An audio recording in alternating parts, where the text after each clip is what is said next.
السلام علیکم ورحمۃ اللہ وبرکاتہ۔ اسلام کی دنیا میں خوش آمدید۔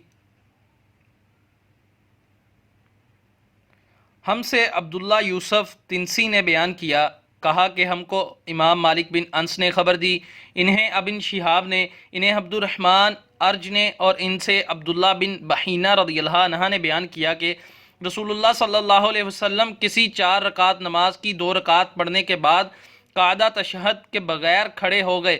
پہلا قاعدہ نہیں کیا، اس لیے لوگ بھی آپ صلی اللہ علیہ وسلم کے ساتھ کھڑے ہو گئے۔ جب آپ صلی اللہ علیہ وآلہ وسلم نماز پوری کر چکے تو ہم سلام پھیرنے کا انتظار کرنے لگے، لیکن آپ صلی اللہ علیہ وسلم نے سلام سے پہلے بیٹھے بیٹھے اللہ اکبر کہا اور سلام ہی سے پہلے 2 سجدے بیٹھے بیٹھے کیے، پھر سلام پھیرا۔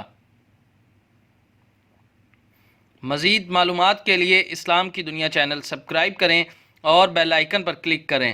سوالات، جوابات اور اصلاح کے لیے ہمیں واٹس ایپ کریں یا میل کریں۔